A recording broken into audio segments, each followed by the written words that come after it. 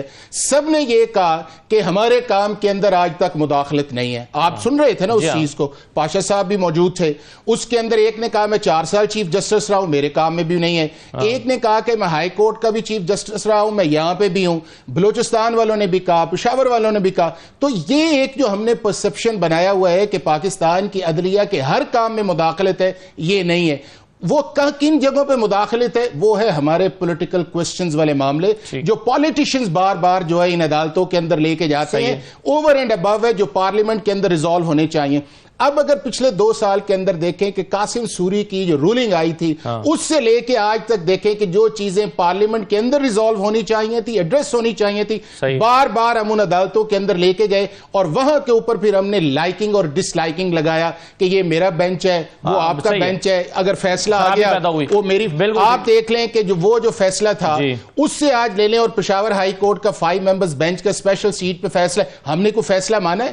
اب کرتے یہ ہیں کہ ہم اپنی شارٹ کمیز کو جو پالیٹیشنز ہیں یا یہ ویکنس ایریا ہے, ہم اس کو ایک سویپنگ سٹیٹمنٹ کے اندر لے جاتے ہیں تو پتہ نہیں ساری چیزیں کس طرح چل رہی ہیں. امپورٹنٹ میں سمجھتا ہوں اس چیز کے اندر یہ ہے کہ اگر آپ نے اس ایشو کو ایڈریس کرنا ہے, جو لیٹر آیا ہے اس کو اپروو کہاں پہ ہو, اور بالکل سپریم کورٹ کے جو فل کورٹ نے مناسب فورم کہا تھا کہ اس کا فورم جو ہے وہ انکوائری کمیشن ہے. وہ انکوائری کمیشن جو ہے کیا سپریم کورٹ کا خود جج کر لے, ان کی بال کورٹ میں ہے, یا پاکستان کی فیڈرل گورنمنٹ وہ کر لے, اور وہ بھی طے جو تھا آپ کے فل کورٹ نے کیا. اگر آپ نے پروو کرنا ہے آپ کو انکوائری کمیشن میں جانا پڑے گا, اور اگر آپ نے نہیں کرنا, اگر وے فارورڈ کرنا ہے تو 184 کے اندر 7 رکنی بینچ نے جو پہلی ہیئرنگ کی تھی اس میں بھی انہوں نے کہا تھا کہ جی قاضی فیصل صاحب سمجھتے ہیں کہ یہی صحیح طریقہ تھا جو انہوں نے اختیار کیا. دیکھیں کہ 3 تاریخ کو جو میٹنگ آئی فل کورٹ کے لیے کہ آئندہ 29 کو آئے گی, تو کیوں نہیں فل کورٹ کی میٹنگ آئی, چونکہ چیزیں تو 2 دفعہ ڈیسائیڈ ہو چکی. پاشا صاحب ابھی میں جیسے کہ ذکر کر رہا تھا کہ اگر ایک اور معاملہ,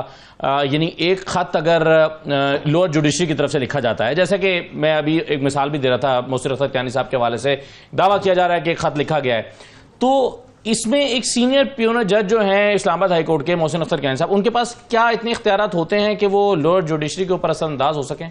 دیکھیں یہ بڑی خوفناک بات ہے, اور کل ہیئرنگ کے دوران آپ موجود تھے, آپ نے سنا ہوگا کہ آنریبل چیف جسٹس نے ملٹی ڈائمنشن انٹرفیئرنس کی بات کی, انٹرنل بھی کی اور ایکسٹرنل بھی کی. جی یہاں بار بار کہا انہوں نے, اور انٹرنل ہوتی ہے, یہ بات نہیں ہے. اپنے ساتھی جج کو کوئی کہہ سکتا ہے, اپنے سبارڈینیٹ جج کو کوئی سفارش کر دیتے ہیں, اس کا خیال رکھنا. تو یہ چیزیں بھی انٹرفیئرنس کے زمرے میں آتی ہیں. تو جب اب کچھ کرنے جا رہے ہیں تو ان کو مد نظر رکھنا پڑے گا کہ کیا انٹرنل جو ہوتی ہے انٹرفیئرنس, اس کا بھی کوئی کلا کما کرنا ہے یا نہیں کرنا. اور میرا خیال یہ ہے کہ یہ ایک, جس طرح جسٹس منصور علی شاہ صاحب نے کل ہیئرنگ کے دوران کہا کہ it is a golden opportunity for اس کہ ہم اس کو ڈیسائیڈ کریں کہ ہم نے کدھر لے کے جانا ہے, کیا ہم نے فائر وال بنانی ہے, اور کیا میکنزم سیٹ کرنا ہے کہ ونس فار آل یہ سیٹل ہو جائے. یہ نہ ہو کہ ہم تو چلے جائیں اور ہمارے بعد آنے والے پھر اسی سیٹ پہ بیٹھ کے یہی باتیں کر رہے ہوں گے, جی کس طرح کریں ہم. احمد اویس صاحب, پشاور ہائی کورٹ میں کچھ متاثرہ لوگ چلے گئے ہیں آج توہین عدالت کی درخواست لے کر کہ 28 مارچ کو فیصلہ آیا تھا پشاور ہائی کورٹ کا کہ مخصوص نشستوں پر لوگوں سے حلف لیا جائے, لیکن آج تک وہ حلف نہیں لیا گیا. آپ سمجھتے ہیں توہین عدالت ہو رہی ہے؟ دیکھیے اس میں بہت سارے مسائل ہیں, ابھی مجھے اس کی ڈیٹیلز پہلے پتہ لگی, میں آئی ہیون سین کہ وہ آرڈر جو تھا, وہ کیا آرڈر تھا کہ جس کی توہین کے متعلق کی بات کر رہے ہیں. لیکن بہت سارے اس میں ایشوز ہیں ریلیٹنگ کہ جس طریقے سے الیکشن کمیشن نے ایکٹ کیا اور آگے وہ سیٹیں جو ہیں وہ بانٹ دی ہیں ان کے اندر, کانسٹیٹیوشن تو اس کے اوپر خاموش ہے, کانسٹیٹیوشن میں یہ کہیں نہیں لکھا ہوا. اسی طرح سے یہ آرڈر جو ہے کہ ان کا جو اوتھ نہ لینے والا ایشو ہے, یہ دیکھنا پڑے گا. لیکن بہرحال سیدھی بات تو یہ ہے کہ جو کورٹ کا آرڈر ہے اس کو امپلیمنٹ تو ہونا ہے. اس میں سے تحریک انصاف کا موقف یہ ہے کہ چونکہ ہم سپریم کورٹ میں گئے ہوئے ہیں